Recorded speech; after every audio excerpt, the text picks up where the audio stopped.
7 வருஷமாக போலீஸ் ஆஃபீஸராக இருந்தேன். இப்போ சொந்த கேஃபேயே நடத்திட்டு வரேன்.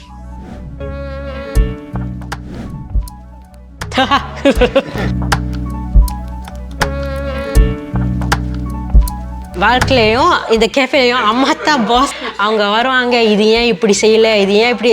ஸோ ஆக்சுவலி பேரில் மட்டும் நான் பாஸ், ஆனால் அவங்க தான் உண்மையான பாஸ் இந்த கேஃபேக்கு.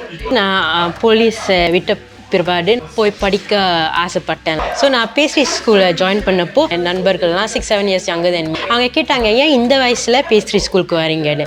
ஸோ நான் சும்மா சொன்னேன், ஒரு கவர்மெண்ட் ஜாபை விட்டு கரியர் ஸ்விட்ச் செய்யணும்னு யோசித்தேன். அதனால தான் நான் பேஸ்ட்ரி ஸ்கூலுக்கு வரேன்னு. ஸோ டுவர்ட்ஸ் த எண்ட் தான் நான் சொன்னேன், ஆக்சுவலி நான் ஒரு போலீஸ் ஆஃபீஸராக தான் இருந்தேன். ஸோ அவங்க கொஞ்சம் ஷாக் ஆகிட்டாங்க. ஸோ கடையை ஓப்பன் பண்ண டிசைட் பண்ணுறப்போ நான் என் குடும்பத்துக்கு சொன்னேன், பிகாஸ் அவங்க ரொம்ப சப்போர்ட்டிவாக இருப்பாங்கன்னு எனக்கு தெரியும்.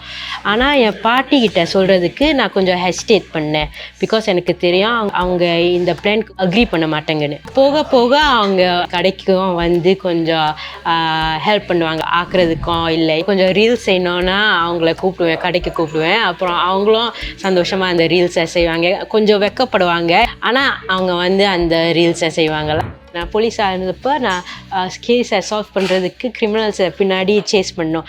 ஆனால் இப்போ சப்ளையர்ஸ் கொடுக்கலன்னா கடையே திறக்க முடியாது.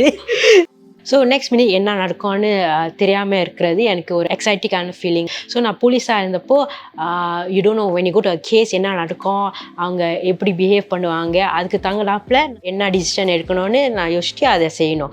அதே போல் நான் பிஸ்னஸ் திறந்த பிற்பாடு நிறைய சேலஞ்சஸ் இருக்கும். ஸோ உங்களுக்கு தெரியாது என்ன சேலஞ்சஸ் இருக்கும்னு.